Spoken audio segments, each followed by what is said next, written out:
Quiero en esta oportunidad que consideremos el mensaje que Dios tiene para el pueblo de Dios Israel en el libro de Malaquías. La Biblia dice en Malaquías 1:1, profecía de la palabra de Jehová contra Israel por medio de Malaquías. Esta palabra contra el pueblo de Dios hace referencia que Dios quiere llamar la atención y quiere hacer una amonestación a su pueblo. La escritura no fue escrita para el mundo. La Biblia dice en 2 de Timoteo que la escritura es inspirada por Dios y útil para redarguir, para amonestar, para instruir, a fin de que el hombre de Dios. Este libro fue enviado al hombre de Dios. Este libro es enviado a aquel que quiere llegar a ser el hombre y la mujer de Dios. Y para poder llegar a ser el hombre y la mujer de Dios, debemos de atender lo que Malaquías está amonestando al pueblo de Dios. Creo de que a la luz de esa amonestación nosotros somos transformados y somos llevados precisamente a agradar a Dios. Y lo primero que el profeta enmarca, y es la clave de toda nuestra vida cristiana, el versículo 2 representa la esencia que debe de regir en nuestro pensamiento con relación a Dios. Y el profeta dice, yo os he amado, dice Jehová, y dijisteis, ¿en qué nos amasteis?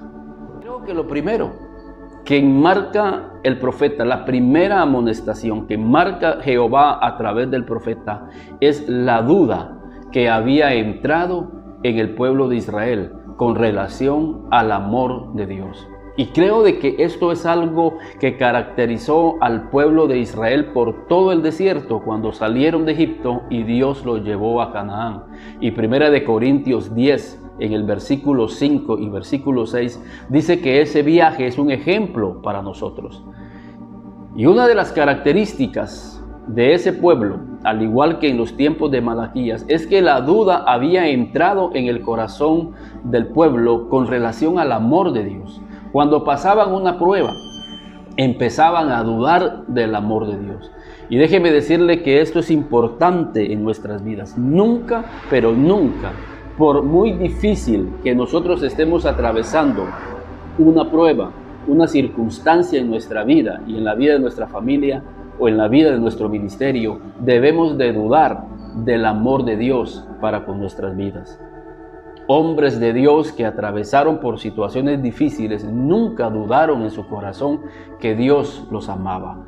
Cuando Pablo y Silas iban haciendo la obra misionera, ellos fueron difamados injustamente, fueron llevados al calabozo, fueron azotados, fueron vituperados, fueron humillados. Pero dice la Biblia que a medianoche Pablo y Silas entonaban himnos a Dios. Esto demuestra de los hombres de Dios que amaron a Dios en medio de las circunstancias. Ellos no se llenaron de amargura, no se llenaron de resentimiento contra Dios, como en los días del profeta Malaquías. Ellos empezaron a dudar acerca primero de la existencia de Dios. Empezaron a dudar del amor de Dios hacia ellos. Y saben que esa es una de las dudas que el enemigo quiere sembrar en las vidas. Cuando Jesús fue llevado al desierto, Satanás lo tentó. Y las 3 tentaciones tenían que ver con meterle duda a Jesús con relación al amor de su Padre. Creo que cuando esa duda llega a nuestras vidas, empezamos a flaquear. Empezamos a tener una visión de Dios, que es un Dios cruel, que es un Dios que no nos ama. Por eso, cuando vemos la historia de Job, imagínense, la esposa le dice a Job, ¿aún mantienes tu integridad a Dios? A pesar de todo lo que te ha pasado, a pesar de todas las circunstancias difíciles, Job, ¿aún mantienes tu integridad?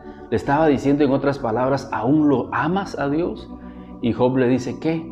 ¿Recibiremos solo el bien de Jehová y no esta prueba? Y con todo esto, dice, Job no pecó con sus labios. Muchas veces, como la esposa de Job, las mismas circunstancias nos llevan a maldecir a Dios con nuestros pensamientos, nos llevan a maldecir a Dios con nuestros actos, nos llevan a maldecir a Dios con lo que sentimos hacia Él. Y creo que lo primero que el profeta Malaquías señala contra este pueblo es la duda con relación al amor de Dios. Déjeme decirle que primero quiero resaltar en este libro es que no dudemos del amor de Dios. Que no dudemos, Dios nos ama. Y dice la Biblia que todas las cosas nos ayudan para bien a los que aman a Dios. Cuando nosotros amamos a Dios por en medio de las circunstancias, es una alabanza y es una adoración a nuestro Dios. El apóstol Pablo, cuando atravesó por situaciones económicas bien difíciles, Pablo dice, yo he aprendido, dice, a contentarme cualquiera que sea mi situación.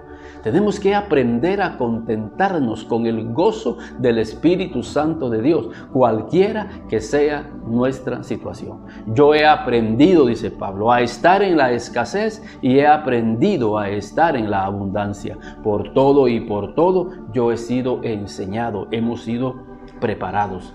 Pero la preparación consiste en amar a Dios. Hoy Dios está buscando un pueblo que lo ame, no por las cosas que podamos recibir o por las cosas que podamos tener, sino que tenemos que amarlo por medio de una convicción que Dios está presente.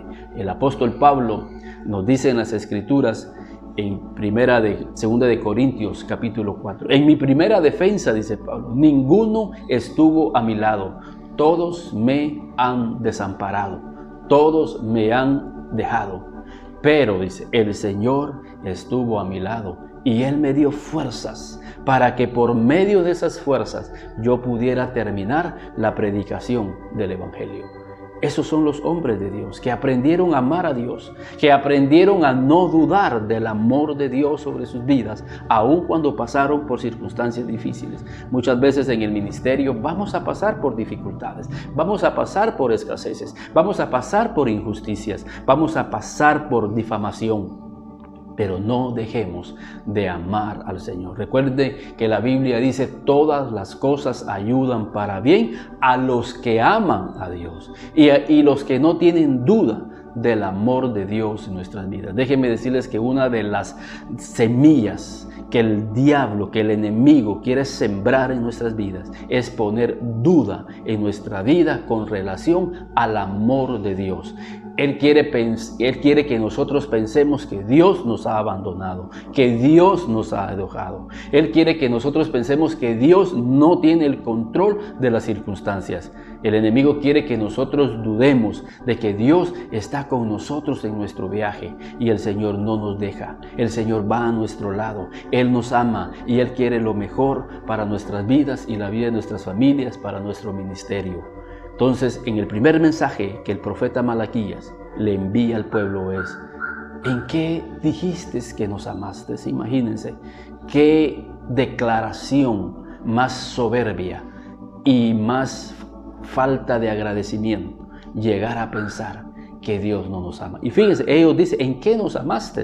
Esta es una ceguera espiritual. El no ver que lo que tenemos, que lo que hemos recibido, lo hemos recibido de la mano de Dios. El no ver que lo que nosotros hoy tenemos, lo hemos recibido de la mano de Dios. En este sentido, que Dios abra nuestros ojos para que nosotros podamos ver que todo lo que hemos recibido, lo hemos recibido de su mano, lo hemos recibido por su amor, lo hemos recibido por su misericordia.